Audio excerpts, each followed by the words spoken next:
Good evening, everyone. I'd like to welcome you to the Town of Newbury Planning Board meeting for the 16th of October, 2019. My name is Pete Pecos, and the members of the board are Larry Murphy. Leslie Matthews. George Morris. Martha Taylor, Town Planner. And typically these meetings are broadcast live, but Comcast apparently has some issues tonight, so that's not the case. So we'll be video recording this and then uploading it to the site. So we're going to start first with, I think we're going to go right into an appearance, because it's just about 7:05, if that's okay with you, Mark? Yes. Okay. So we have an appearance, Eric Bartman, Millennium Engineering, submission of a preliminary subdivision plan for 68 Green Street, owner applicant 68 Green Street Realty Trust, David Jackman, trustee. Good evening. Throw that at you. For the record, I'm Eric Bartman with Millennium Engineering, and with me is Fred and Eva Jackman from Green Street Realty Trust. So what we're proposing this evening is, the existing lot is about 15 acres, 68 Green Street. We propose a 3-lot subdivision. One lot is, lot number 1 is going to be almost 7.5 acres. Lot 2 is 5 acres, and lot 3 is about an acre, 1.3 acres. There's one wetland here encompassing the rear of the property. So lot 1, it's 7.4 acres, but it's 2.7 acres of uplands. Excuse me. So the proposal is to construct 3 houses and ask for waivers for the roadway. I believe there's 9 waivers we're asking for. The site has been test pitted. There's 3 locations, one here, and one here for septic systems. And the proposal is to construct a 22-foot wide gravel roadway in lieu of your typical paved cross-section. That's a real brief description of the project. I'd like to open up, have any questions you may have, answer any questions you may have. Do you want to, I'm sorry, I was writing, did you trace the lot line boundaries just to? Oh, all right, so here's the lot is shaped like this. It's a very irregular lot.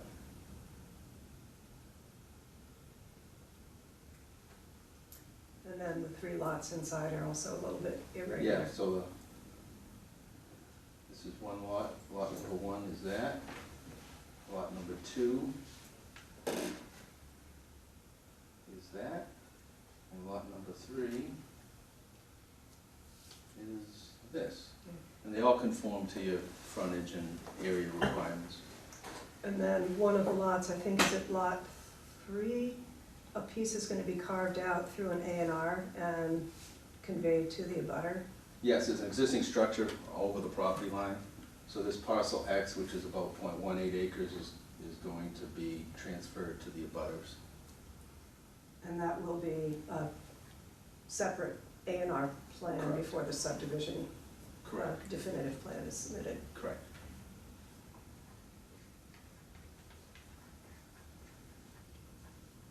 And this whole concept is mirrored off of the one that was done at 255 High Road a couple of years ago. We kind of use that as a template to do the same thing. So what are the waivers you're looking for? There's 9 waivers we're looking for. So we'll start with section 117-18. Well, I won't read this section, I guess. Environmental analysis. Proposed development consists of 3 lots, and blah, blah, blah, allows for waiving the requirement for an environmental analysis for developments of 5 lots or less. Right-of-way, we're proposing a 40-foot right-of-way. Your requirement is 53 feet for a paved section. Cul-de-sac requires 165 feet outside radius. We're proposing 125 feet. No pavement. Your cross-section is typical paved. We're asking to use gravel. We're asking to not put a sidewalk in. When asking the fire protection, the proposed development is not going to be provided with alarm system. We're asking to not put granite bounds in, granite curbing, and we're asking to not put any street trees in. We're going to try to preserve as many trees as we can. Could I ask you why you want to go with gravel? why you wanna go with gravel? Mainly stormwater. Okay. In the 125-foot radius, you don't anticipate a problem for public safety vehicles? I do Fire not. trucks in particular? I do not, and we will have a conversation with the fire chief, but that is more than adequate for fire apparatus.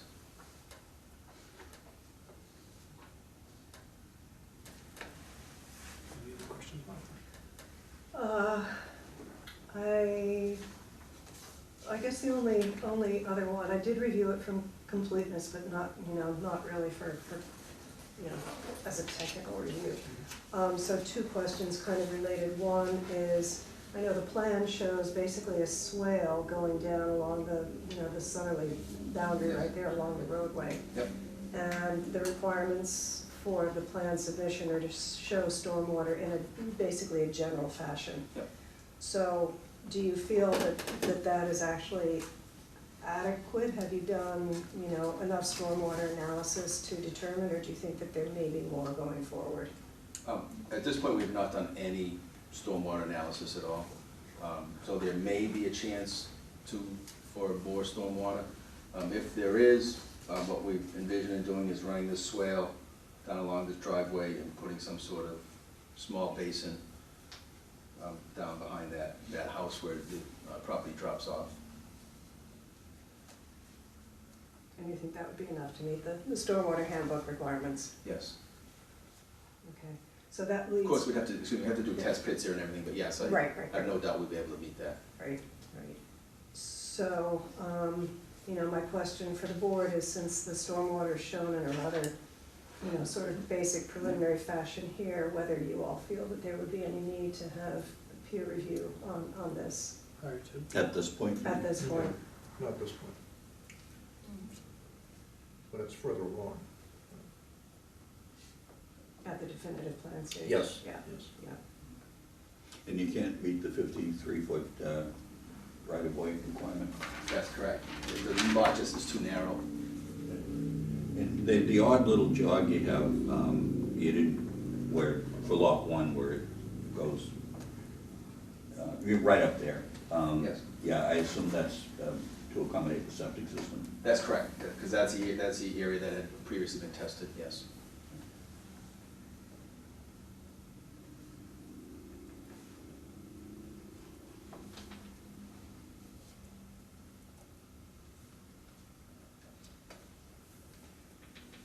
Leslie, do you have any questions? I don't.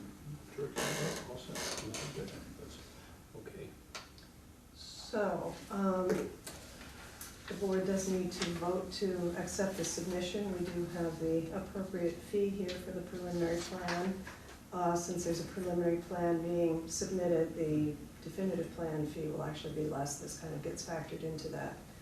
And if you vote to accept it, then there's a form to sign. As I've said in my email, no public hearing is required for the preliminary plan, but the board has 45 days within which to make a decision on it. So there may be some, tweaks that the board would like to see. It's also being submitted, has been submitted to the Board of Health. They have 30 days to make, any determination. Did Deb witness the test pits? Have they been formally witnessed? We didn't do the test, but I believe they have been formally witnessed. Uh-huh. Fred, do you remember? Bob Grasso did it, and Deb did witness it. She did, okay, all right. So, that's about it. And to the best of your knowledge, any waivers required for those, or would it all be? No. Excuse me? Any waivers required for the septic systems? I don't think or- so. Okay. So, At this point, no. yeah, as far as you know, yeah.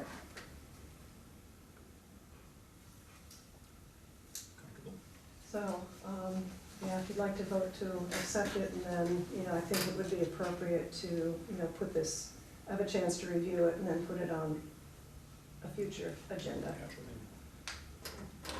Be ready for motion. I'll move we accept the application for the preliminary plan. Any further discussion?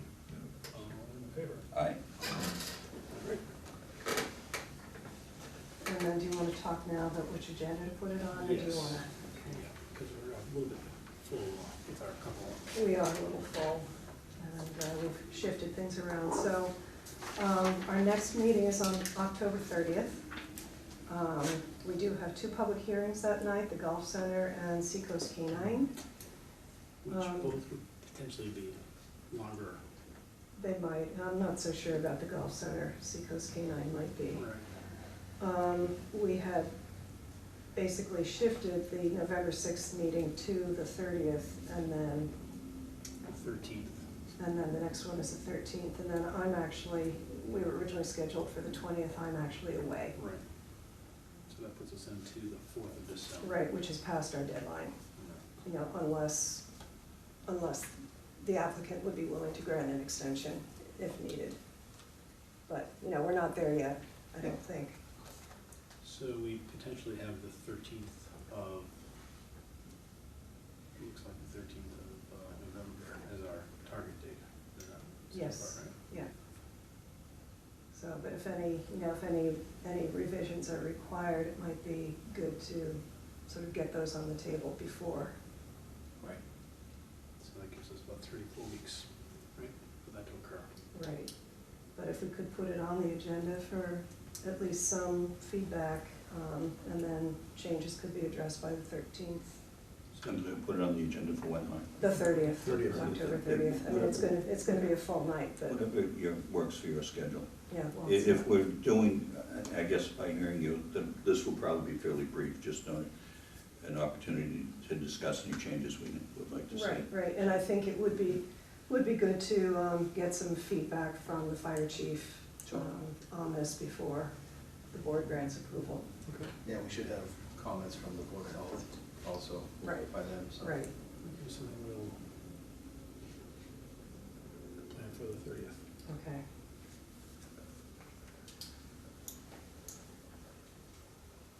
All set? I think so. Thank you very much. Thank you. Take care. All right, continuing on our agenda. 7:15, so we will open our public hearing for a site plan review application. Governor Academy French Student Center renovations, 324 Middle Road, map R15, lot 4. Owner applicant, the Governor's Academy. Good evening, my name is Tom Woodruff, I'm the Director of Facilities at the Governor's Academy, and I'm here with Andrew Schrog and Joshua White of TMS Architects and Paul Avery of Oak Engineers. We're here for a site plan review of the proposed French Student Center renovation addition project. It's basically a project to improve the offerings of the Student Center, to improve day student locker room and showering facilities, as well as adding a wellness center, improving the grill and snack bar, and other improvements to the facility. Josh and Andrew are going to run through the sort of basic plan of the building, and then Paul's going to run through the site, and we'll be here to answer any questions. And do you have the tear sheets and green cards? I do. Thank you very much. Good evening, like Tom said, I'm Josh White, I'm the project manager for TMS Architects for the project. This is a renovation to the French Student Center. It's named after the French family who donated for the building. The original building was built sometime in the 1980s and then was renovated again in the early 2000s. During the 2000 renovation, the Great Hall and the faculty apartment was added, which created this kind of interior courtyard space. So part of our renovation is going to be adding a second floor to keep the existing classrooms while expanding the day student facilities and capturing that courtyard space and indoor space to increase student functions. We'll also be adding an outdoor patio to kind of bring more engagement to the students outdoors by the skating rink, as well as to help facilitate the day student drop-off. It will create an accessible link with the parking lot and parking area that Paul will cover during the site plan.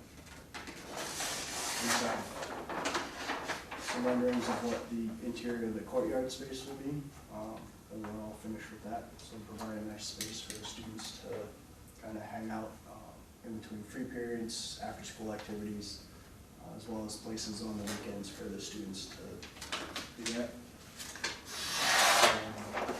The outdoor, we have kind of what the outdoor patio will look like.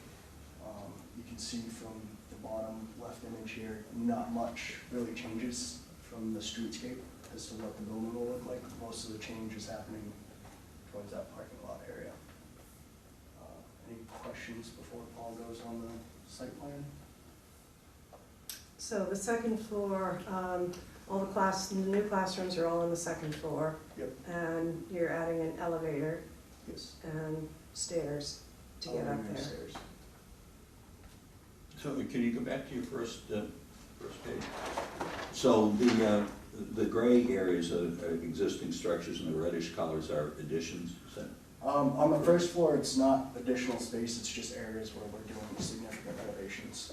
The gray areas are areas that are existing with minimal work. But those are already enclosed then, those areas? Yeah, the entire footprint basically stays the same. We're just enclosing, the only like added footprint square footage is that interior courtyard. Okay, so the one you showed us would, right now apparently is open air? Yep. Okay.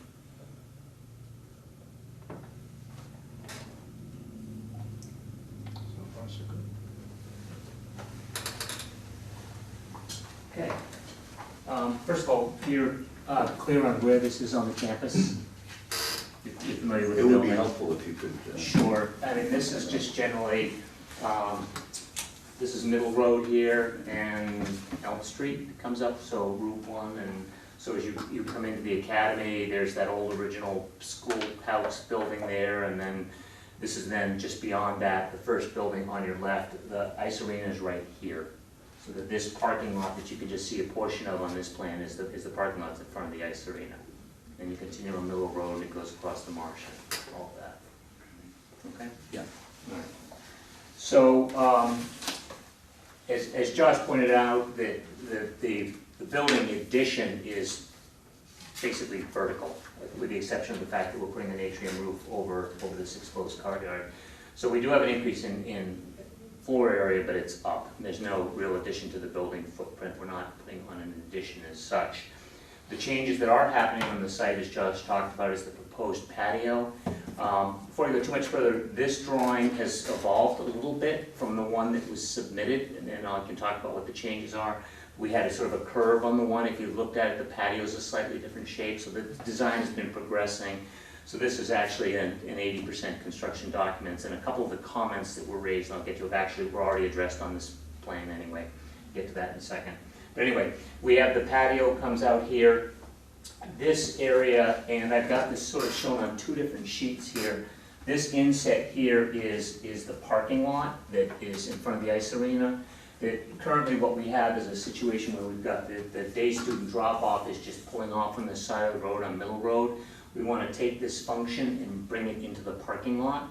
So what will happen is this will be a drop-off and pick-up area for day students right here. And then we have the steps that come straight up to the patio, and that's going to be the preferred way to enter the building. At the same token, we also have a switchback path that's added to for accessibility. So that switchback path is to be there to be ADA compliant.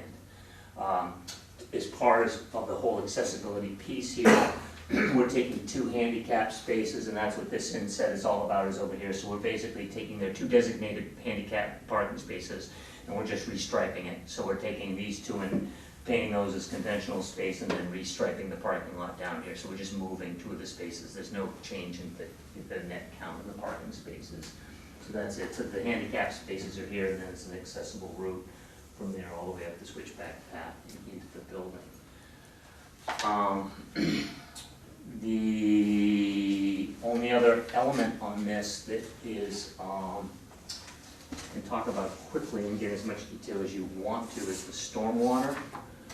This plan here shows all the grading. Right now, as it goes, that basically the runoff from the site, half of it goes to the east and into the storm drain system in Middle Road. The rest of it goes to the west and ultimately comes down to a catch basin down here near the arena. We're continuing that pattern. Things kind of shift a little bit as we change the roof drains and the way it drains, but what we're doing is the proposed patio will actually have 2 area drains on it that we are then going to pipe directly into a new manhole. There's already a manhole there, but we need to move it because where it is will be in the way of the patio. So that pattern will continue, and then there is an increase in impervious areas, so to meet the water quality volume standard under the rules, what we did was we just provided a rain garden down there. We're doing some landscaping anyway, so we just said, well, let's just put this one in as a low impact design technique. The soils out there are just clay. I mean, this infiltration or anything like that is not going to happen. It would have been easier to just let it percolate into the soil underneath, but it wouldn't work. So what we've done is we just have an under drain. So a drain has to come out this way and kind of head over back towards that existing catch basin, which is where it would end up anyway. But that's just so we don't have stagnant standing water there, because it won't infiltrate into the soils. We are requesting 3 waivers, and they are basically for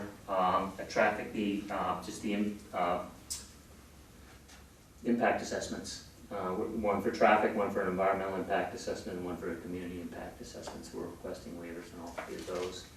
We did receive comments yesterday from Joe Sirwatka. We have read through them. We've sort of prepared a general response letter here. We didn't really have time to revise the plans, and we also wanted to take the opportunity to, when doing so, incorporate any comments that the board may have here. But in general, and I don't need to read through all of them. I think Martha got a copy of the letter. If you want me to read through all of them, I can, but I think I can summarize it. It's in your packet as Yeah. well. One of them just was a question that maybe the board would like to have a painted crosswalk from the handicap parking spaces here to where the curb ramp is. It's fine if that's something that you feel is a good idea. We're happy to do that. There were comments about the rain garden details. I can get into all of that if you'd like to, but I don't necessarily need to.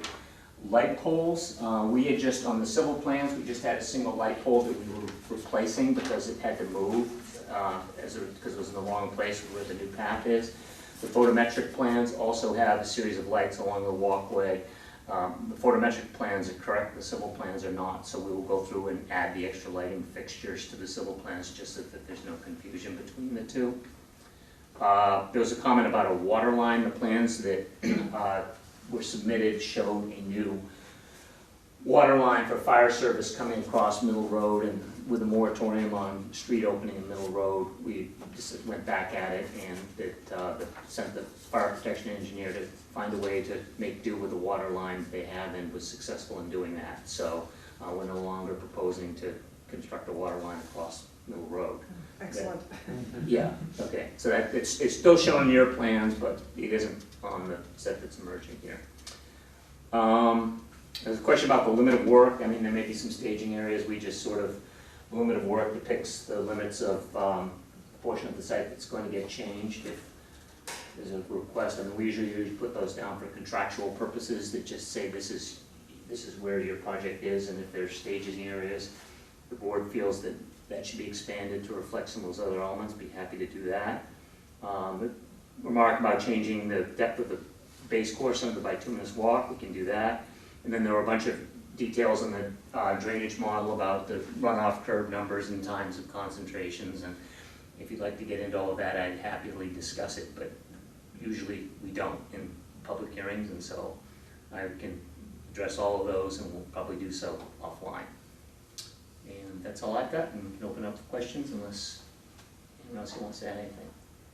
I have a quick question. I'm sorry, I was writing. Did the public hearing notice get read? It did not. No. You have to start over. You know, maybe we can just kind of. The good thing about editing. We can edit the tape, so it is being broadcast live. I didn't have that in the beginning of the packet, so I did not read it. It's right after the preliminary plan. So I'm going to read the public notice at this point in time. Please do. Town of Newbury, Planning Board Public Hearing Notice. Residents of the town of Newbury and other interested persons, please take note that on Wednesday, October 15th, 2019 at 7:15 in the second floor hearing room at Newbury Municipal Offices, 12 Kent Way, Byfield, Mass. 01922, in accordance with the provisions of Chapter 97-9A of the Code, the Town of Newbury, the Planning Board will hold a public hearing to consider a site plan review application submitted by the Governor's Academy for renovations of the French Student Center and related site improvements at the Governor's Academy, 324 Middle Road, Byfield, map R15, lot 4, as shown on the drawings entitled French Student Center renovations dated September 18, 2019, and described in supporting documents prepared by Oak Consulting Group and TMS Architects for the Governor's Academy, 1 Elm Street, Byfield, Mass. The application is on file for review during regular business hours with the town clerk in the planning office, 12 Kent Way, Suite 101, Byfield, Mass. For more information, contact the planning office at 978-465-0862, extension 312. All persons interested or wishing to be heard relative to the proposed project should appear at the time and place designated above. Pete Pecos, Chair. Published from Newbury Report Daily Times, October 1 and 8. Very good. Who else is supposed to read this? Actually, it's Leslie. Leslie? You can do the next Well, one. you jumped right in. Well, we can edit the tape again, go ahead. All right, I feel better, Martha, thank you. Everybody comfortable? Okay. Sorry. That's good. Questions? What's your timeline for construction? Our goal is to break ground this winter, I believe coinciding with their change in semesters. End of the winter term, yeah, January 23rd roughly. How long do you think it's gonna take? You want you to break ground? We're planning to finish by August 15th. No. Significant. Yep, and the reason for that is some of the fundraising has come from parents of the class, of students in the class of 2021. So the goal is to have the building online for their senior year. Leslie, Yes, do you have questions? I do not. I'm actually kind of impressed with your timeline though. We have a good team. George? No, I'm all set. Oliver? A few things, some of which you've already addressed. The board will need to vote on the waiver requests, whether you accept those or not. Directional, so no directional drilling needed for the water line, that's No new excellent water line. news. That's good. One thing, and that may have been addressed on the revised ones, but I don't think that the handicapped entrance was actually identified on the plans that we had, at least on the site plan, and maybe that's been addressed. The old one was identified on the south side of the building, but not the new one. The old one will be staying as an accessible entrance as well. Right, so there'll be 2 accessible entrances. Correct. And what's the width of the walkway? So the stairs are 6 feet wide, is it all 6 feet? I think it's 5, I think Yeah, 5 feet, so the walks are 5 feet. it's sort of our standard walkway width on campus. Okay, 1 pass with the snow removal equipment. yeah. And 1 to 21 allows you to call it a walkway and you don't need railings or anything, so. And I think you answered, I had a question about the lighting, which I think you answered.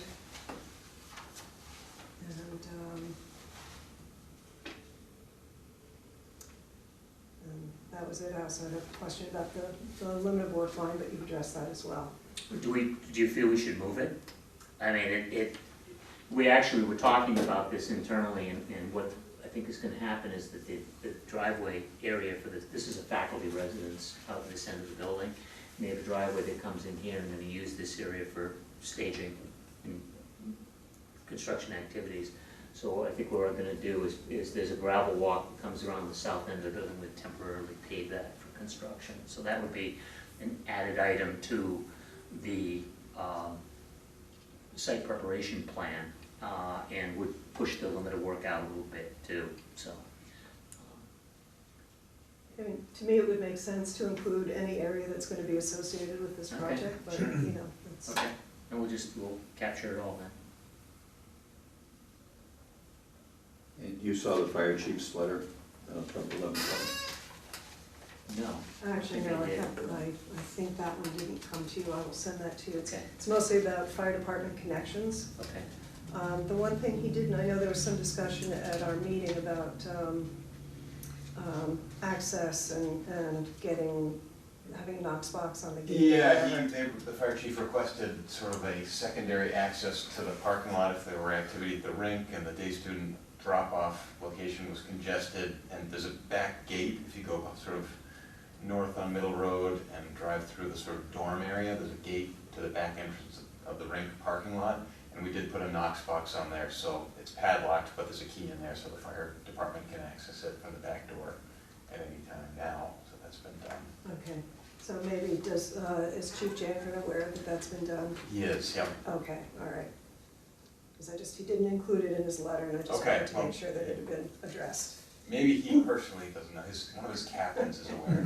All right, maybe if you could just send me a quick email saying Certainly, that that's been yeah, I addressed, that would can be send you helpful. and Chief Janitor a note if that's helpful. Okay, yeah, just to be sure.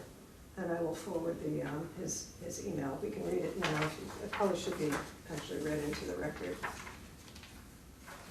This is your opportunity. The chief's letter. The chief's letter. Mhm. Town of Newbury Planning Board, Fire Department. Fire Department has reviewed the plans for the proposed expansion of the French Student Center at the Governor's Academy.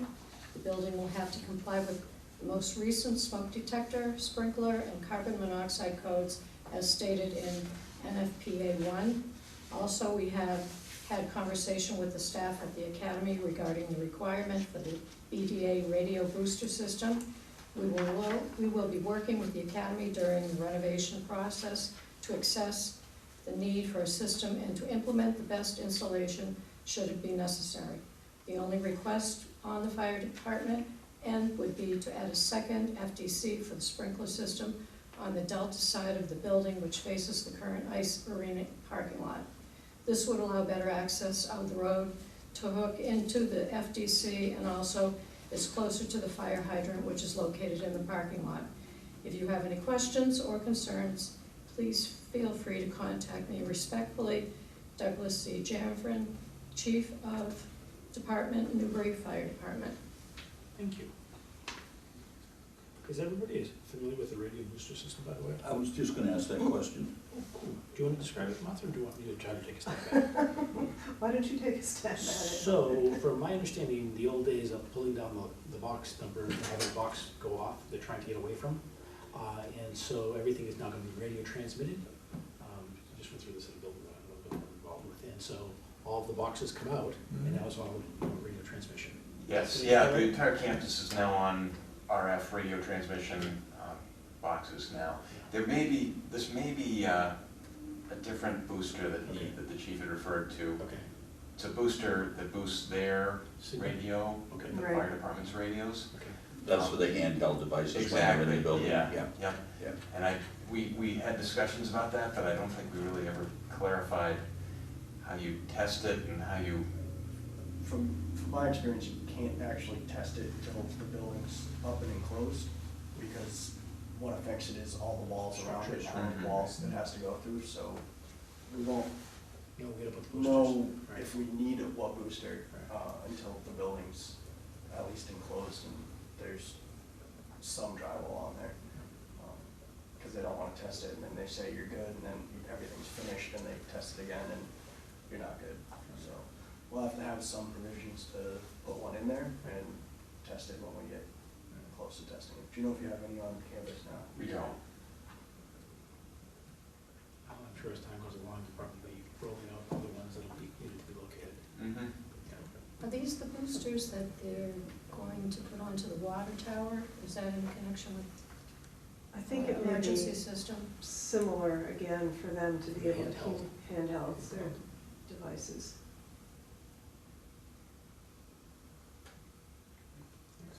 The old wire boxes are going down. Yeah, we transferred all the old wire boxes 3 Nice. years ago. Okay. Yeah, on campus, so. I'd say the past 2 years, I know there's been a lot of activity with that. Yeah, and they're working well. Yeah.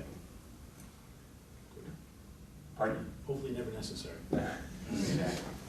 They're testing well, I should say. Good, good, good. But I guess maybe if you could just put in writing confirming that, that's what you'll have to do. You can't locate them now, but you are aware that they need to be in and will be. Sure. In the Installed. code review, the architectural plans, and Yeah, we can add a note, I know the fire alarm engineer, the electrical engineer for the project's aware of it. Like I said, we can't locate it until we know it from where we need it, so we'll have that test with the fire department. There was also a letter here from the Historical Commission. We should probably read that into the record as well. Town of Newbury Historical Commission, October 11, 2019. Planning Board regarding Governor Dummer Academy French Student Center renovation and associated site improvements at 364 Middle Road. Dear Sir, Madam, the Historical Commission, HC, met on 10/10/2019 for a regular meeting. The property noted above was discussed as part of said meeting. Members find no historical objection to the project. A motion was made and carried unanimously during the HC meeting in May 2017 as follows. The Historical Commission voted to take no action on the renovation, French Student Center, and associated site improvements at 364 Middle Road at Governor Dummer Academy. Sincerely, Channing Howard, Chair. It's actually 324, right, not 364. Yes, 324. 324. Thank you. Just for the record. Do we have any other questions or comments or concerns? Do I? Yes. Not at this time. Okay. I'm good for tonight. Good for now. Okay. Is there any public here? Any questions? No, I had a question about something earlier, so, Okay, but no one ever asked if there were questions. we can come back to it. I apologize. But do you want to take a vote on the waivers first? I think the three waivers, yeah. Can we do them all as one? I don't see why not. So I would entertain a motion. Motion to approve the waivers, Accept the waivers. accept the waivers for the French mind blank Student Center renovation. renovation. French Student Center renovation. Remind us what the waivers are, Jim. One was on the community impact statement, one was a traffic impact, and environmental impact. I don't know if you want to just state briefly why those waivers are being requested. Oh, sure. I actually put it in the letter here. The traffic impact is easy. There's no, there's no increase in traffic. This is an additional enrollment of students or faculty so that the traffic patterns will remain the same. The environmental impact that proposes to improve facilities within the student center. The project has been designed to comply with stormwater rules, which are being reviewed. No new potential for environmental impacts are proposed. And then the community impact, the project doesn't propose an increase in student enrollment, faculty, or staff, will not impact demand for municipal services. The project does not propose any commercial residential growth in the town of Newbury, which would increase demand for public education or public safety services. I have a quick question. As far as the traffic impact, do most of the parents use the parking lot at the hockey rink as a turnaround facility? Some do and some don't. I think as Paul mentioned, drop-off happens on both the north and southbound side of Middle Road. There's some parking spots on either side, and that's where drop-offs happen. Some continue on north, some turn around in the parking lot, and some regrettably turn around in the middle of the road. So we'll solve those problems. How many day students do you have? There are about 140 day students, and it changes from year to year. Some of them drive, a good 60 drive every day and park in the parking lot, and another 60-ish vehicles are brought to campus with one or two kids in them for drop-off. So, But you said that this is not increasing your enrollment at all.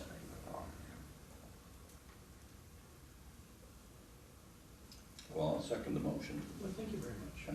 Any other discussion on the motion? None. Ready to vote? None. All those in favor? Aye. Great.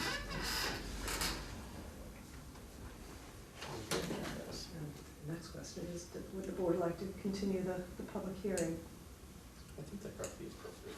Yeah, because there's still a few loose ends. loose ends. Yeah, I would think that we can get that resolved within the next week.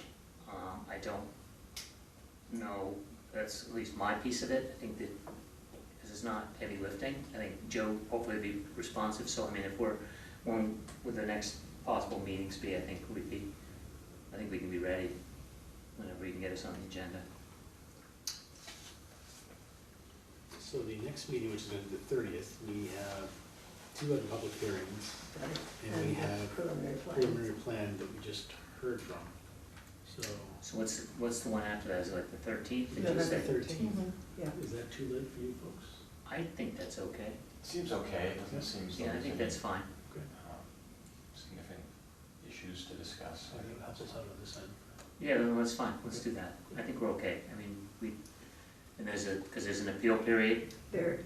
So if we get a- approval on the 13th, the appeal period is, Well, the decision, I guess the question would be whether, that may be a little early to say, but whether, the board feels that it might be moving towards approval, could draft me to write it, or ask me to write a decision, sort of. To our next meeting, right? Our next, any Yeah, no, I think that's fine. Yeah. I mean, this looks pretty straightforward to me. I Quite feel like honestly. what you have to do is just enroll us as Yeah. students once again. I just wanna sit in a little, cafeteria area and just kinda listen to some nice music, so I think that'd be a great thing to do, just prepare. So, Yeah, I mean, I would certainly want to see the fire chief's comments in there. And responses. is there any reason not to put the crosswalk in? no, there's no reason not to. We just didn't. I mean, Yeah. I mean, it's not a public street, that's why we didn't do it, but I mean, there's no reason, there isn't And a problem with it. Painting anyway. I think make Joe happy and then. Yeah, that's fine. you know. Yeah, we'll do it. Yeah. Okay, so do you wanna make a motion to continue to time and date certain? November 13th at 7:15. I move to continue the public hearing until our next meeting on November 13th, Second. 7:15 p.m. Second. Any discussion? All's in favor? Aye. So we check off the boxes and realistically hope to get approval that night? Unless there's a big bump in the road. Okay. Wow. Yeah, hopefully, And the one thing that we won't have, and I'm not sure now that it's closed, we can really talk about it, but, any conditions, but what I can do is draft the ones that we've, typically used for the Governor's Academy, the ones that are appropriate, because not all the ones like from the Presby are appropriate here, and include those, and Okay. Thank you. It's good. Thank you very much. thank you. And I'm sorry, sir, did you have a question for us? No, my name's Richard Lane from Willow Street. On the Jackman, the Green Street project, why is there no public hearing for that? That's just under Mass General Law, it's not required for a preliminary plan. So what happens, a preliminary plan gets approved, and then it has to be followed by a definitive plan, a definitive subdivision plan within a certain period of time, and that will require a public hearing. Okay, so there will be a public hearing. Yes, there will be. This basically sort of gives approval for lot lines and freezes the zoning if there are going to be any zoning changes, which there won't be for this area. But there will be a public hearing down the road. Thanks. Do you have concerns that you would be bringing up at a public hearing, or? No, not at all. I was just curious more than Okay, anything. yeah. All right, then continue with our agenda. Do we have any minutes to read? No, I was really hoping to get those, I'll be putting a push on that. All right. Under old business, we have some zoning amendments we want to discuss. So the first thing I think we should talk about, Martha, are the inclusionary zoning. Yeah.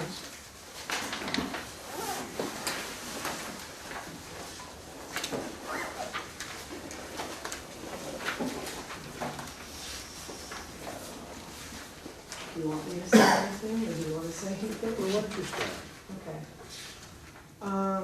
Shall I talk a little bit about the discussions that we've been having? Sure. Okay. So, you know, in an attempt to kind of think about our housing, you know, the housing issues that are facing the town, the potential 40B that we're facing, and how we might be able to be a little bit more proactive in encouraging housing in areas that we would like it to happen, especially affordable housing. Pete Damon and I have had a couple of discussions, you know, regarding how we can start implementation of our housing production plan and really start to address these issues. We have discussion with town council to get some thoughts from her, and are planning to meet with Karen Conard, the executive director of Merrimack Valley Planning Commission, and their housing and economic development person, Nate Robertson, to get some input from them and, you know, really figure out some ways of structuring this. One of the things that we've been thinking about, which we've already discussed in the past, is developing an inclusionary zoning bylaw. Emily's been doing some research on a few which town council had recommended we take a look at, and hopefully we'll have something in place for one of our, soon, for one of our zoning workshops that were scheduled, and that's something else we need to talk about since Larry can't be there on Monday. Now, basically, as the law stands right now, we're not allowed to require that somebody include an affordable unit in a subdivision. We can provide incentives. So we're looking at various mechanisms for that. Is there anything else you wanted to add? No, I think, you know, it's, we do need to really kind of do something with the situation. We talked about looking at our accessory apartments, Right. to see if we can add those into our apartment pool for our counts, for our numbers, which might change our equation a little bit. And if that, in fact, does come into the discussion table, then that might put us in a little bit of a different situation with regards to our 40B requirements. We got a long way to go, though. Well, do you want to? I'm not saying we shouldn't Right. go down the road, but what percentage do we have affordable? 3.5, Yeah. and it's made up of our 3 elderly housing complexes. But. I mean, I'm not being negative or discouraging No, it, Dave. just, Right, we have to find, I mean, they don't, rental units don't automatically get included on our subsidized housing inventory, so we need to find out what mechanism we could use to actually include the accessory apartments. but would that be a bylaw change? I don't know if it's I don't think it's necessarily bylaw change. I think it's more, you know, most of the affordable housing is done either through the 40B process or at least the Quaker Hill and Oak Ridge were done through the USDA Rural Housing Program. So they both qualify. The question really is what mechanism is needed to allow an accessory apartment or rental unit to qualify? You know, whether it's some sort of deed restriction or they would have to go through some process with mass housing. I just don't know. Yeah. So if it was a deed restriction or something like that, it would only be prospective. In other words, you couldn't bring in existing apartments. You might be able to, we just don't know what that mechanism would be. Well, certainly worth pursuing. Yeah, because I think there were, you know, already some in town, but since we adopted the accessory apartment bylaw, there've been quite a few that have been permitted, and if there's any way that we could bring them in, that would be wonderful. Because it was developed, really to provide a greater diversity of housing and allow people to stay in town who couldn't afford to otherwise. So, you know, it sort of meets at least the spirit. Full disclosure, I'm in one of those, so. Well, age in place. Yeah. That was the intention. I'm about trying to age gracefully in Well, place. we all are. We are. And we appreciate that. So, what else about that discussion?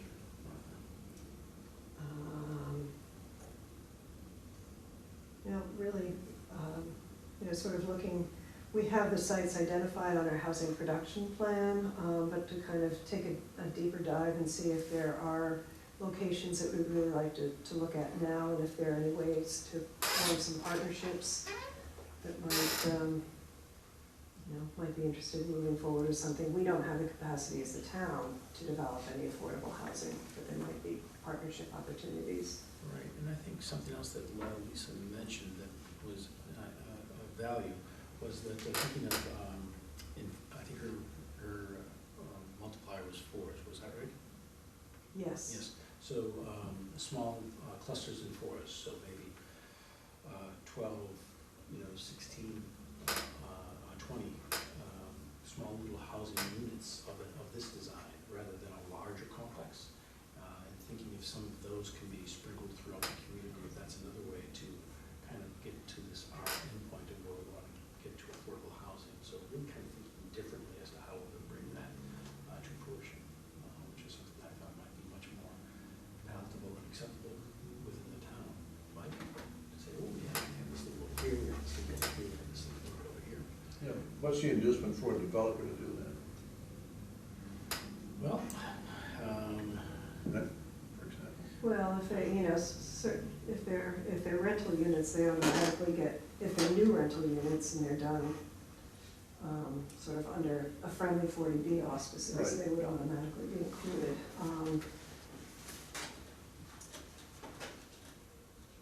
So, That's really what's been going on with the elderly housing right now, isn't it? yes, Yeah.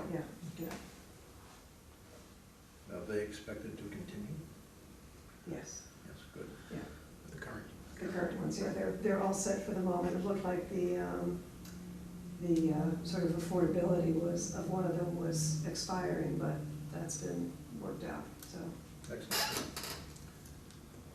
All right. So, other components of inclusionary zoning.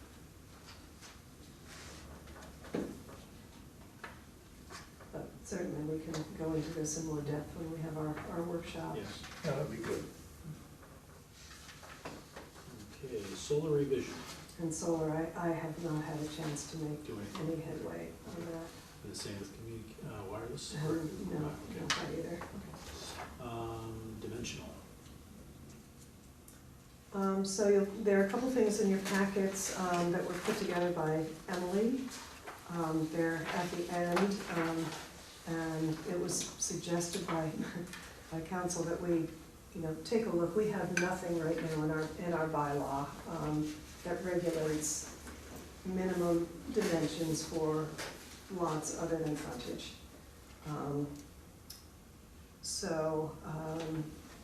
Lisa suggested that we take a look at that and also at driveways for things like length of driveway, width of driveway, setbacks of driveways from property lot lines and that kind of thing.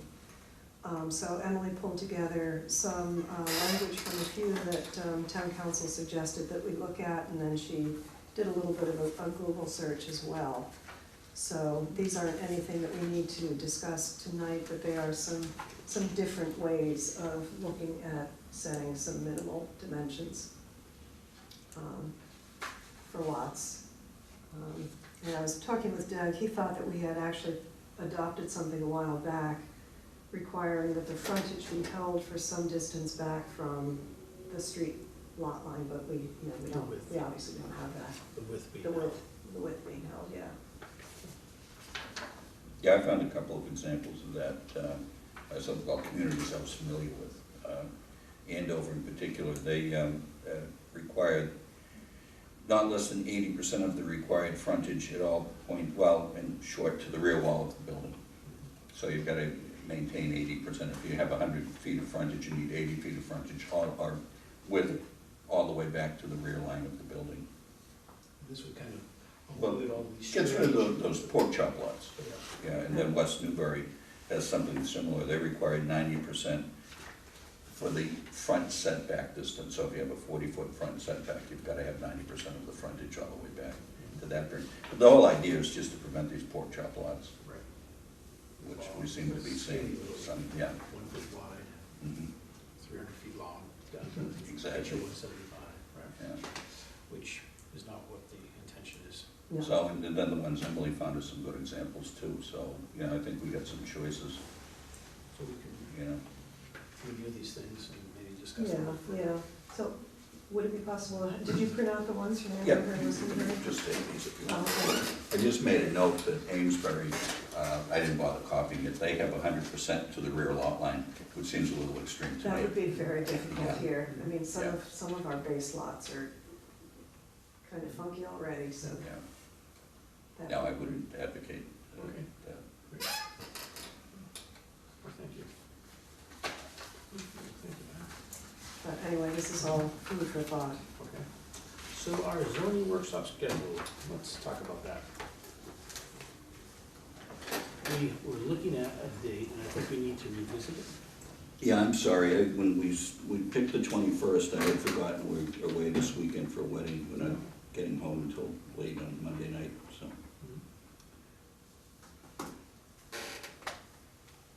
So what do we think about for another date?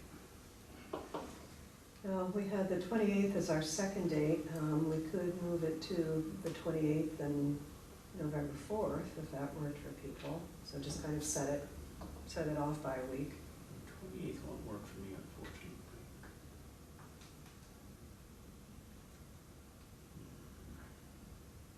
Or any other weekday. I'm sorry, what? Any day but Tuesday for me. Any Right, day but Tuesday's out for Tuesday. you, right. Would the 31st work? That's a Thursday. Halloween. It is Halloween. We can come dressed in costume if necessary. That's not gonna work for me. Okay.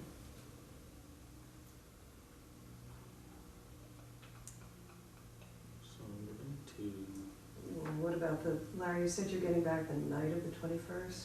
Yeah, I am, coming in late on the 21st. How about Thursday, the 24th? That's not gonna work for me. My wife's going in for surgery that day, so she'll be in overnight. I'm so, sorry to hear that. Yeah, well, it's something that just needs to be done. But, so yeah, I'm tied up the 24th and the 25th are out for me. All right.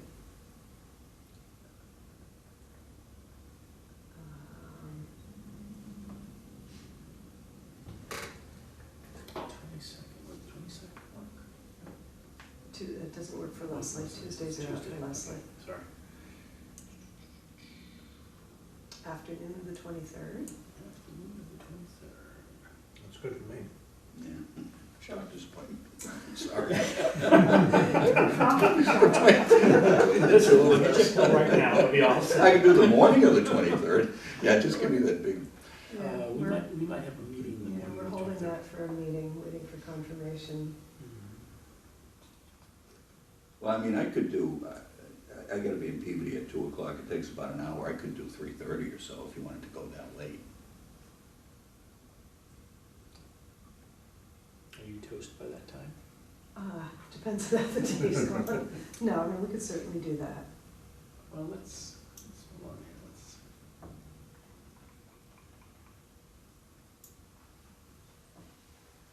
Is the 4th a possibility? It works for me. Works for Works me. for me. Now, I'm supposed to get pills delivered, so I might have to leave, because I have some tons dropped off, but I can come back without a problem. Do you have an approximate time? Oh, you never have an approximate time. They just, will they text you or call you I ahead have of time? 11 AM, but that's a fictitious time. Where you gonna be delivered? Pellets. So I can- Oh. Yeah, so they could show up at 7. So let's go for the 4th. What time would you like to do this? Anytime for me. Likewise. Mhm. Yeah, same here. So, are we morning or afternoon? Depends on your pellet delivery. I have no idea. Just tell them where to put it. Really, yeah, well, then I have to move it, George. I know. So we should probably allow an hour and a half, I would say. Okay, so do we want to say 11 o'clock? Do you want to do 12 o'clock? Well, it gets towards lunchtime for people. That is lunchtime for people, most people in America. 12:01. And it's not I eat at 3, but so it doesn't matter for me. Want to do 1 o'clock, folks? Sure. I can do 1 it. o'clock? 1 o'clock. Okay. Here we go, November 4th, 1 o'clock. 1 Done. o'clock, yeah. All right. I'll see if I can get this room, otherwise I'll try to get the small conference room. So the 28th and the 4th. No, I think we're out, I think the 28th was out for you, wasn't I think the 28th is the one we previously it? scheduled. We isn't it? had, but Yeah, Pete's not. Pete's got an issue. Oh, okay. So, All right. yeah. Do you wanna just wait until the 4th and then set the second one? Maybe. Yeah. You know, let's try to You tack wanna it try to down. do it? Let's try to tack it down. Let's do the 4th and the 18th. 4th and the 18th?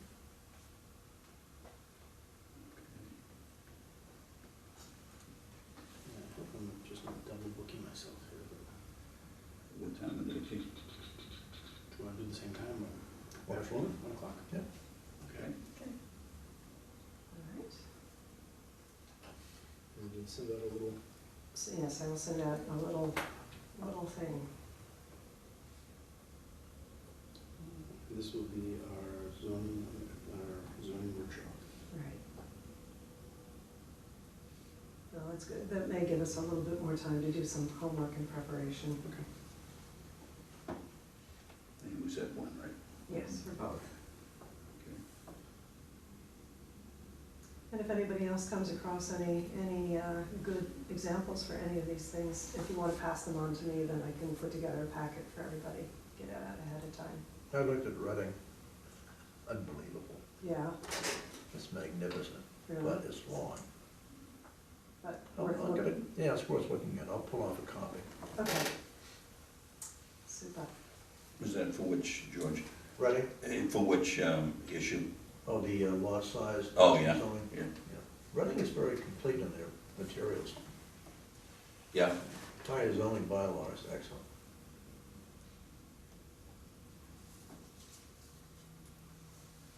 Excuse my clumsiness here, I'm just trying to get the times in here. Super. All right.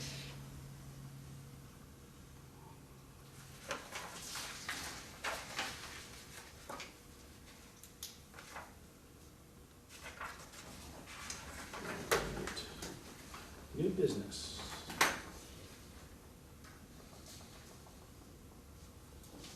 There's just 277 High Road. 277 High Road, Chapter 61A, land notice of intent to sell. Right. So, in your packets is a notice of intent to sell land at 277 High Road. And I've emailed a copy of that to you all along with the notice that I sent to the various board and committee and department people. So the process for this, especially for a parcel like this, is for the selectmen to hold a public hearing to determine what value the chapter land may have for the town for municipal purposes, or whether it has conservation value, whether there's benefit in assigning the town's right of first refusal to a nonprofit entity, or for the selectmen to determine that it makes most sense for the property to go ahead and be developed as proposed by the buyer.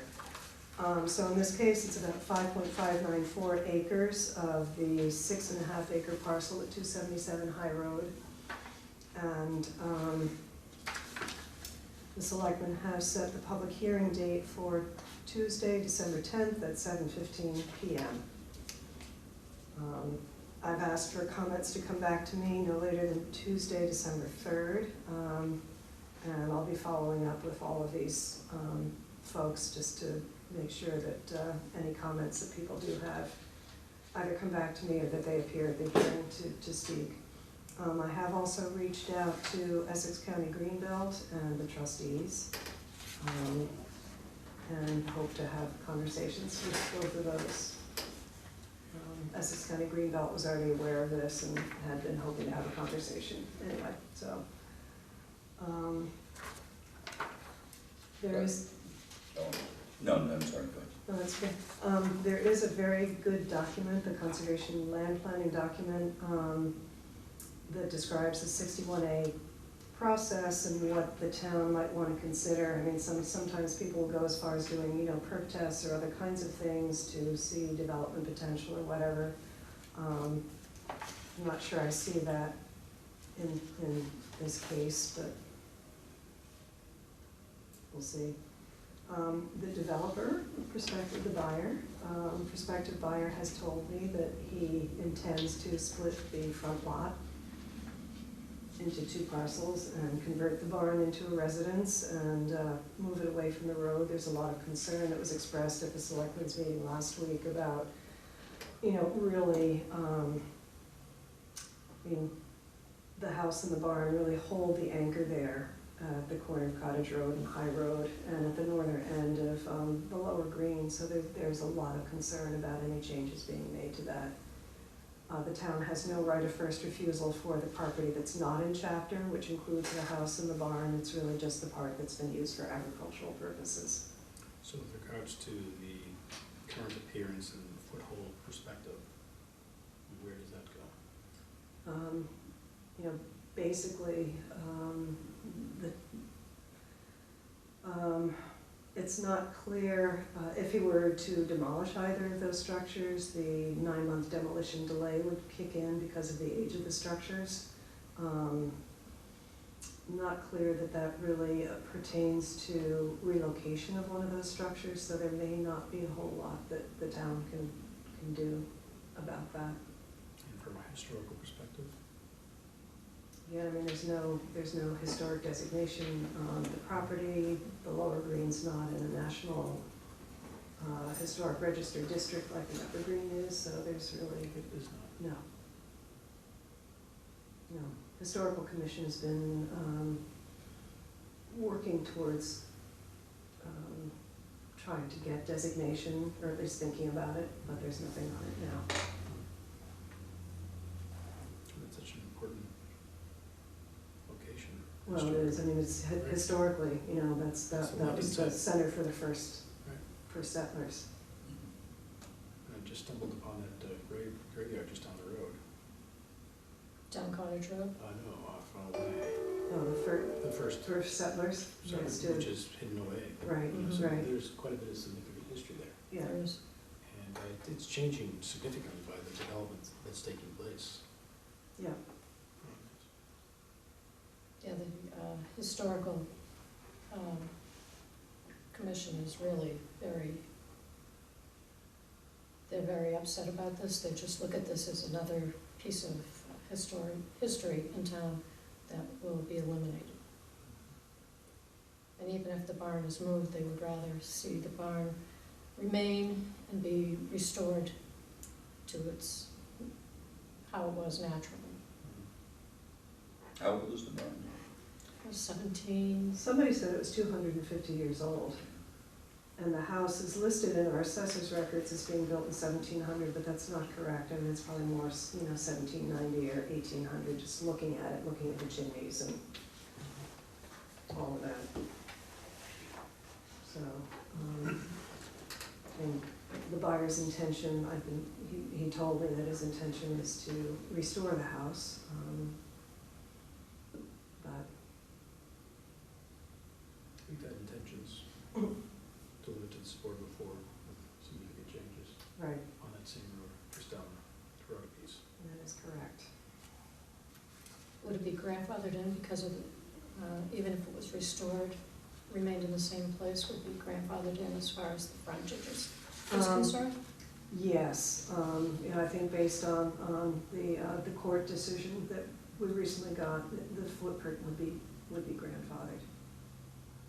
If it were moved at all, then it would have to be moved back to be conforming with both the front yard and side yard and rear yard setbacks.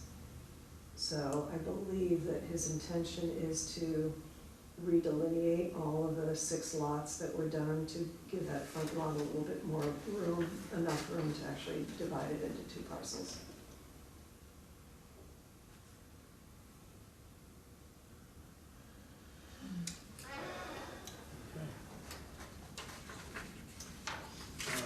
Border to Boston Trail. So the Border to Boston Trail, there's a letter that I sent out that's in your packets. We, should I provide a very brief summary of where the So the Border to Boston Trail is something that will ultimately run from Danvers through Salisbury up to the New Hampshire border. Discussions have been going on for probably at least 12, 13 or more years. Back in, I think, roughly 2009, 2010, the towns of Boxford, Georgetown, Newbury, and Salisbury went in on an agreement to develop their portions of the off-road section of the trail which runs along the National Grid right-of-way. Newburyport wasn't included because they were already in process with their Clipper City Rail Trail. Funding was coming from Mass DOT with a match from the towns, which percentage was based on the length of off-road section in each town. There was kind of an umbrella agreement, and Merrimack Valley Planning Commission was kind of the umbrella fund holder for all of this. The actual construction of the trail will be federally funded.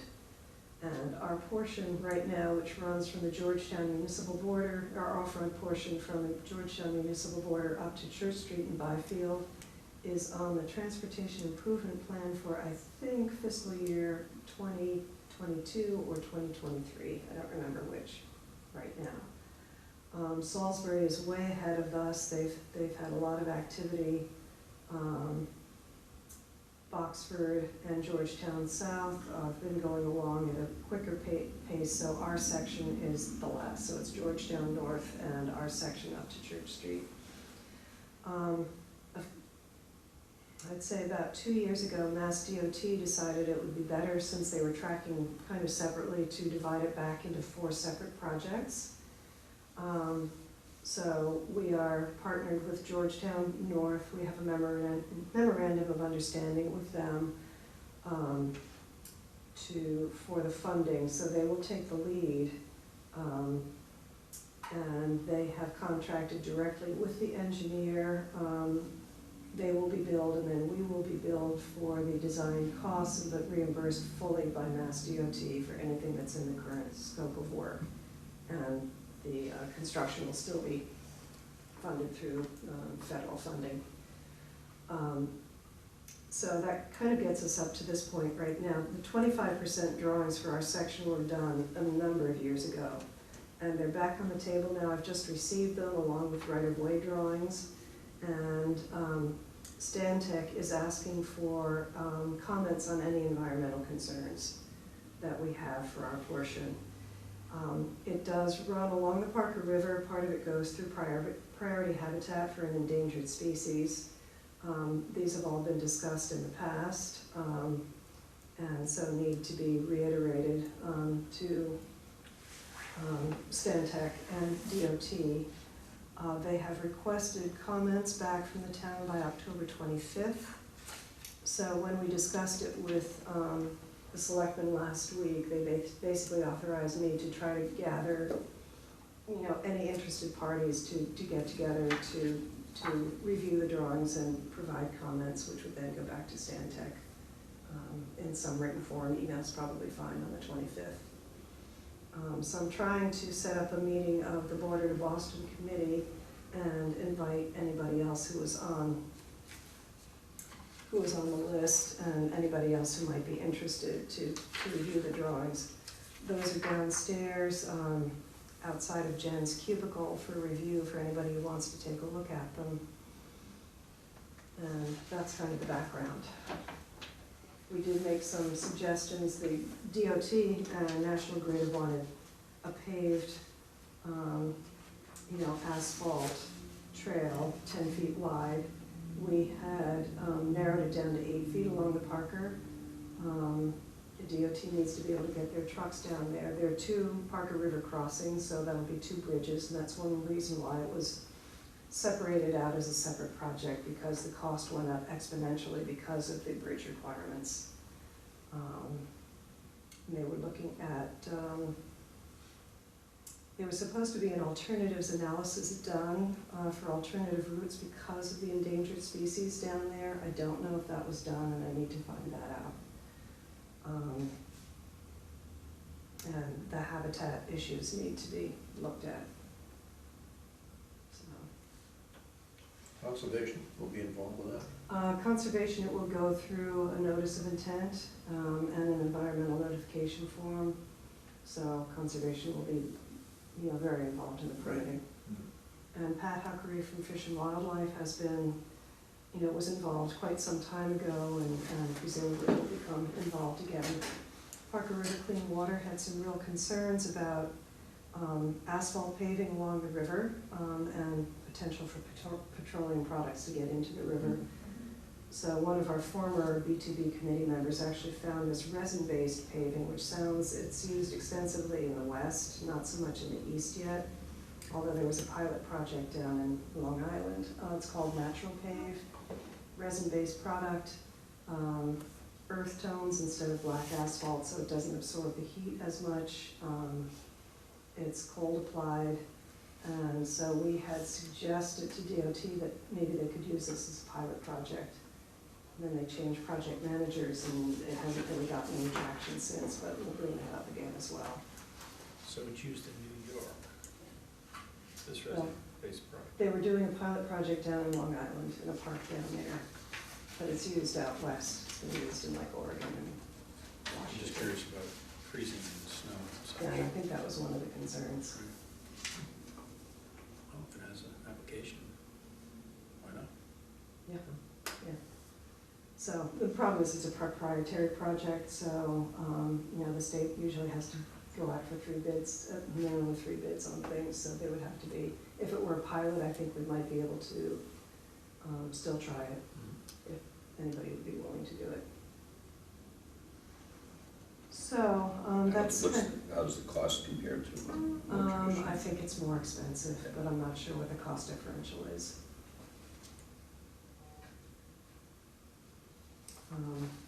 Especially it's not, I think manufacturing is out on the west coast, so. So, I don't know if any of you would like to be involved in this process, review the drawings and provide any comments, or if you would just like me to keep you updated on it. I honestly don't know what I could offer, to be perfectly candid about it. It sounds to me like it's more conservation type issue.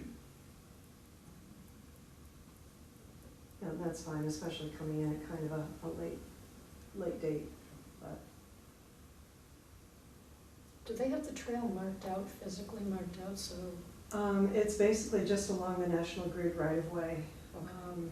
I mean, in the past, I've walked that, it was always a good place to just walk, starting down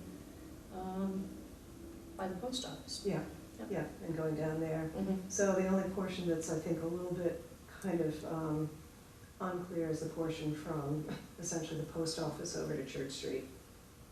That was my question, so that would have to, you'd have to walk over across a main. Yeah, you have to Right, cross, yeah. Central Street to get there. And the other issue is originally, way back when the original discussion was actually to continue it along the National Grid right-of-way through Martin Burns Wildlife Management Area, which posed a number of problems. Not least of which getting a bridge over 95 and going through area that's actively used for hunting. So that's been off the table for quite some time. DOT themselves have determined that South Street and Main Street are pretty dangerous, being narrow, no shoulders for pedestrians and for bicyclists. So one of the things that we want to do is to get a fee from Stantec for a feasibility study to look at going up the right-of-way of 95 on either side, either the northbound or the southbound side, so at least you can get on Central Street and then go up one of those, or go all the way down to the end to where the National Grid right-of-way hits 95 and go up that way. I've actually walked that with Pat Huckery and Christine Wilkinson, who used to be on the B2B committee. There's some wetlands and ledge there, might be workable, but we need to look at both sides to see what the options are. And the goal eventually is to hook up with the pedestrian crossing on the Whittier Bridge, so it connects with the Salisbury Trail. Yes, and some, I mean, the goal originally was to hook up with the Newburyport train station and then, you know, get onto the Clipper City Rail Trail and sort of hook up to Whittier that way.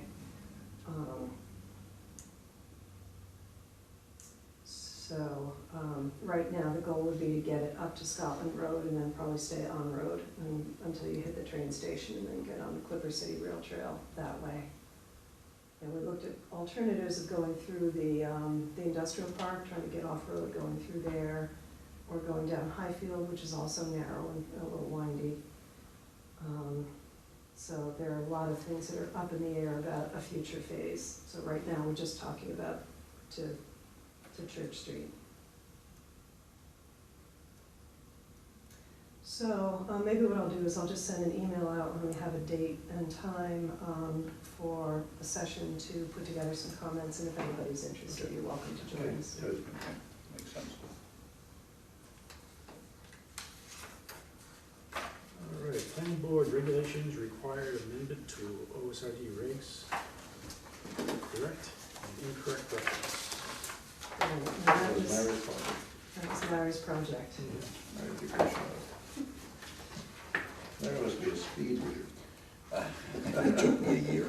Glutton for punishment. That was just looking for typos.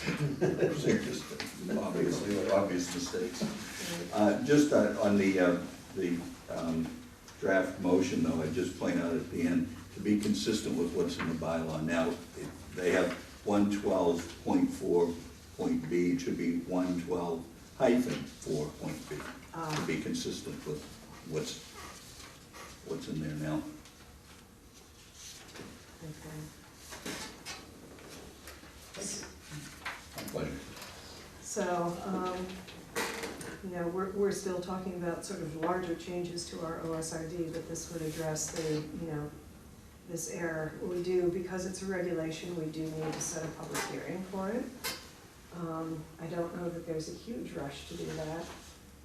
It doesn't have to go before town meeting, so we don't have to meet a town meeting schedule. So I don't know if the board wants to talk tonight about setting a public hearing date. It would need to be noticed twice, I think. Is there enough time for November 13th? Let me see. I mean, like you said, there's no particular rush, we can do it in December or It January. could be a separate date. So, I mean, there's certainly, yeah, if we're gonna do it on the 13th, we noticed it on the 29th and the 5th, that would be fine.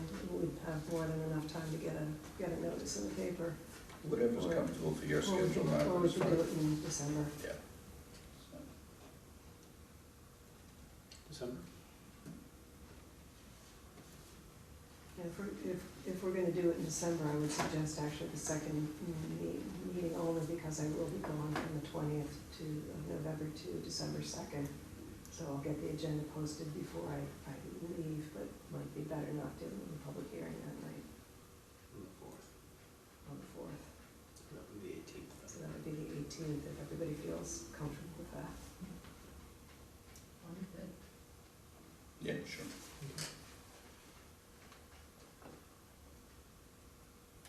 So if you wanna, I guess, take a vote to set that as a public hearing date. I can remember what day you said that. December 18th. December 18th. I moved that we set the public hearing for this for December 18th at 7:15 Sure. PM. Should be a pretty quick one. I think so. Second. 10 minutes, 5. Less, Discussion? yeah. All in favor? Aye. Okay, so it should be. So I just want, you just triggered something, for folks to keep in mind our, kind of our schedule as we go forward with our zoning board amendments, just so we can keep that in mind as to when we need to have things, kind of on target.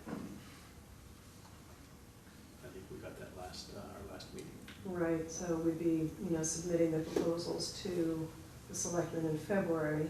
Don't need to have the language completely ironed out, but at least have the outline of what's being proposed, have been referred back to us, but we would be targeting March for our public hearing. So we should really have a kind of good handle with that by the end of December. That'd be more, that'd be comfortable. Yeah, yeah. Okay, so just so people can think about that. That would be good, or early January at the latest, Okay. really. Try to think about that by the end of December, then. By the end of December, okay. Okay, not that you've been talking enough, Mark, what town plans report? Gotta be tired, want some more water? Yeah, I don't think I've even had any yet. So a couple things, I did let the selectmen know last week that, the solar project on the landfill is moving forward. So the company who was a successful project proponent on that, Ace Solar was supposed to be moving forward with flagging, wetlands flagging, last week or this week, and doing a topographic and boundary survey. I don't actually know whether that's been started yet. They were gonna contact James for access to the site. But that is the first step in the information gathering, and then they also will be going before the Conservation Commission for permitting. They need to get a post-closure permit for the landfill, and they will also be coming before the planning board for a special permit. So that will be coming our way at some point. The issues there are probably we're not gonna be facing some of the same issues that we faced on the others. We're not, clearing 10 acres of trees and that kind of stuff. This is the ideal location for something. Yes, it is the ideal location for something like this, and they actually have a system where instead of having the arrays, all in a straight line, they curve it around the hills on the landfill, and unfortunately, because of the cost of interconnection to national grid and some of the changes in the way solar is being treated by the state now, it's not going to be, quite as robust as it was before, but it will still be something coming to the town. And the other thing that I wanted to just bring to everyone's attention, and it's the issue that actually came up today that turned out to be rather time consuming, is when the Caldwell Farm OSRD was approved back in 2004, and the special permit was granted, part of the approval included the farmhouse at 78 Elm Street. Right. And the preservation restriction was placed on that farmhouse. And so they have started right before the weekend. They've ripped all the siding off and are planning to replace it, actually as it stands right now, with hardy plank and PVC trim. Sam and I have had several discussions today, and we're sort of trying to iron out a way forward. Under the terms of the preservation restriction, really what should have happened is the selectmen should have been given 30 days notice, because they're the holders of the preservation restriction for the town. And there would have been an opportunity to discuss it and review it, refer it to the planning board and the historical commission for discussion. I spoke with the property owner today as well as the contractor, and also contacted council. We're trying to find a way forward. This may be on the selectmen's agenda for next Tuesday. And I don't know whether there might be some discussion of actually trying to get the planning board and the historical commission at that meeting so that everybody can be in the same room, discuss it, and potentially find a way forward, since the house is wrapped in tie-back now.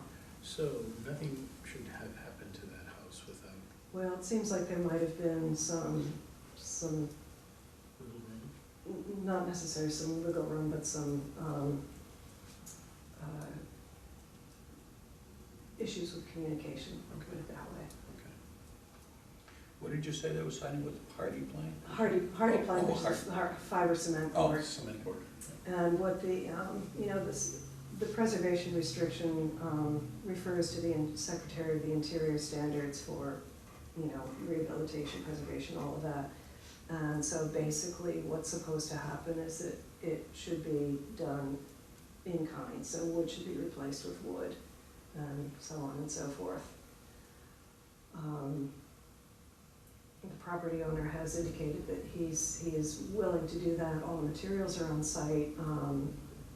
The hardy plank was recommended to him because of its durability and longevity and so on and so forth. So, It's a lot of weight for a structure too. It's a lot of weight. yeah, I don't know what the weight differential is between that and the wood. The problem is a lot of the wood siding these days is young growth. And so it's not, it doesn't hold up very well. It's not great materials. So there are a lot of considerations to go into it. So I don't know how it's going to shake out, but tentatively this will be on the selectmen's agenda for Tuesday. And either get referred to the board and historical commission, or if there's some way to gather everybody into the room at that time to try to expedite, that might be helpful. So at this point, the work has come to a standstill.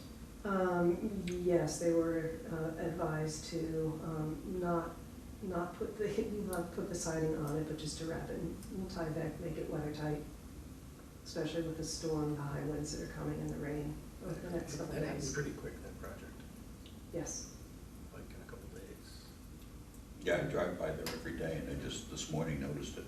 Yeah, I got a phone call on Friday actually from one of the historical commission members, but I misunderstood. I thought it was just a small back portion of the building that was being Rode done. by Sunday, I couldn't believe it. Yeah, so they apparently did move very quickly. So, We always seem to be finding out about these things when they're midstream or after they're done. well, again, it seems like there may have been Not just a this, number of factors, but yeah, yes, no, yes. It's Yeah. almost like we need, a roving drone going through the town, looking at, Big brother. well, at our old stuff especially.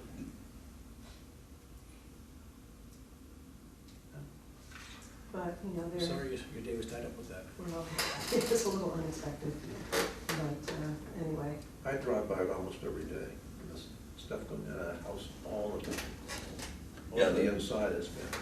Yeah, that's where they put the skating rink up there, right? So- Right. Right, It's a right. beautiful skating rink. Yeah. Right, but there is also, there are some protective covenants on the property which may also need to come back to attention. Property itself. The property itself, that are good for 30 years from the date they were put into place, so until 2036, and basically that prohibits almost anything that's visible to the public view, so. Including skating rinks. I would say that doesn't allow bird baths, so I would think skating rinks might be part of The it. swing, the tree. Yeah, so they may need to be reviewed again as well. The people that are in the house, are those the owners of the original Um, individuals that were involved in the process? They bought it from Alan Berry, who was the developer of Caldwell Farm. So what happened was he divided that lot off as part of the process, didn't move the house. Okay, That was there, it was the original house for the farmstead. okay. And he renovated the house. I mean, I was looking at the report that was done, the interior photos and exterior of before and after were incredible. It was really, really in rough shape. It was covered with asbestos siding, which was removed. So the siding that was just taken off is actually the original clapboards that were on the house, but very brittle. There was apparently a lot of rot underneath. So he restored the interior, put in new kitchens and bathrooms, which I've been told are actually kind of consistent with the kitchens and bathrooms in the Caldwell Farm itself. So not necessarily historically, 1986 developed. 2004, 2006 developed, not necessarily consistent with 1799. So. I was told that was at one time a post office. That I don't know. It was a Byfield post office or something, because it had some relationship to governors. We attended them so long, time ago. No idea. I don't know, I had not heard that. So, I guess question for you all, if it shakes out this way, would you all be available on Tuesday evening, Tuesday. Yeah. this coming Tuesday? It's coming Tuesday.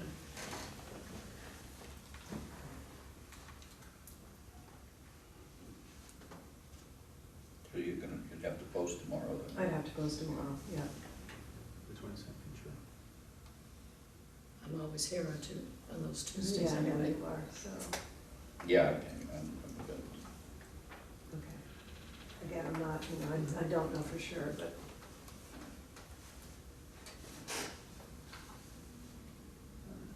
And that's at the selectmen's meeting. that would be at the selectmen's meeting.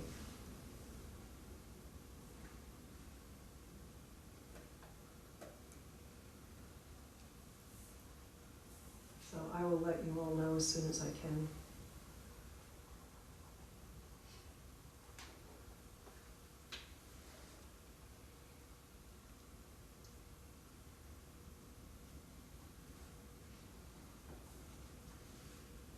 And I guess the only other thing, I'm going to the Southern New England APA conference on Friday. It's actually 2 days, I'm not going tomorrow, but there are some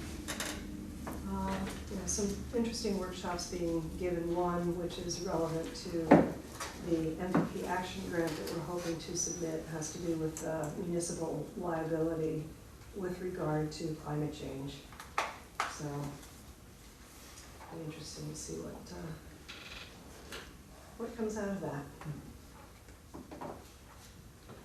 Very good, thank you. All right, liaison So reports. much going on. There's a lot going on right now. Over to selectmen. So I've got the agenda, I can do that, but if you're tired of listening to me, I know Leslie was there and took good notes as well. All right, Les, it's all you. Doug Packer came up with, I can't remember the young lady's name, but from Yeah, Ipswich, it was Caitlin Caitlin. Shaw from Ipswich River. to talk about the MVP grant application, which they're gonna move forward on. And this is There's gonna be a different. 25% match. They need to put a culvert on Orchard Street, replace a culvert on Orchard Street. And to hold a public hearing for the 61A, we already talked about that. The town administrator's report, just some small issues, and that nothing had to be really talked about until the Springtown meeting. The food truck regulations and food truck application has been tabled until the next meeting. Plans for the Plum Island bathhouse, construction, and traffic. For construction, they've already had an engineer and an architect, I believe, working on plans. Looking into change the traffic flow on Morgan Avenue during voting day, during the construction time. And they talked about the ethics was a big topic of conversation. The Board of Ethics Board that they have all are going to implement and For the work Board out of Selectmen.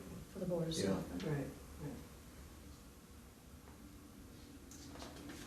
There were a couple of things. Tracy mentioned that the auction of the land brought in $848,000. 19 Independence Way brought in $420,000 by itself. We do have to, that will have to cover, back taxes and stuff, so we're not netting that, but I think we're netting something like $400,000. There are a couple of parcels that weren't sold. One of them is an in-holding in Martin Burns, which Fish and Wildlife is interested in. The one right here on Kent, a little slice of pizza. It's a little tiny thing. Right, that's another one. And there's another one that was landlocked. Yeah, off of 95. the bond sale because of our bond rating. We've got 2.4957% instead of 4% on the That's interest great. rate, which is That's great. excellent. That will save us about $215,000 over the life of the bond.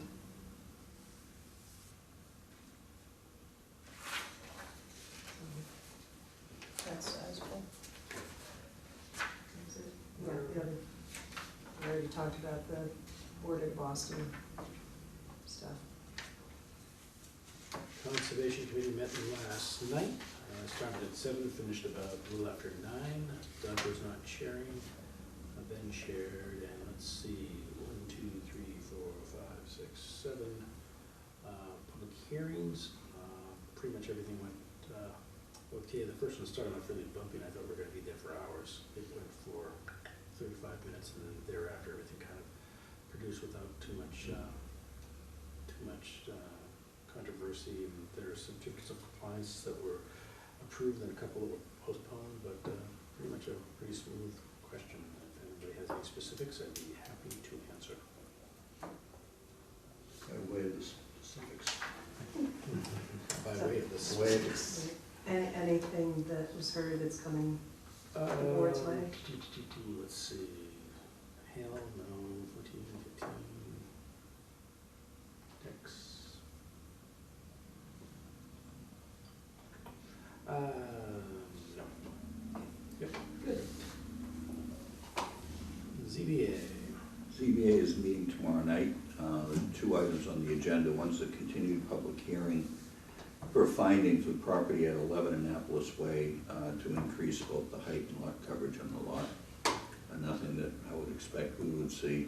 They're also going to be reviewing the comprehensive permit rules and regulations, so that might be interesting. So, well, I'm not quite sure. I don't know if town council's going to be there or not. I reviewed what her suggestions were, and they were pretty minor, so I rather doubt that she'll be there, but I don't know. So we'll be interested to see what happens with that. Yeah. But that's about it. MVPC. The commissioners' meeting is tomorrow night, and I'll be attending that. I guess the one big piece of news, which is, Is it public? it's public, it's been, Okay. yeah, no, I saw a press release Okay. for it. So their executive director, Karen Conrad, has taken the position of city manager for the city of Portsmouth. So MVPC will be doing a search for a new executive director, and she will be very much missed. She's just done amazing things while she's been there. That person. Yeah. Anything else for discussion for this evening? I would be happy to entertain a motion to dismiss. Would you adjourn? I would second that. Discussion. None. All right then, all in favor? Aye. Aye. Thank you, everyone.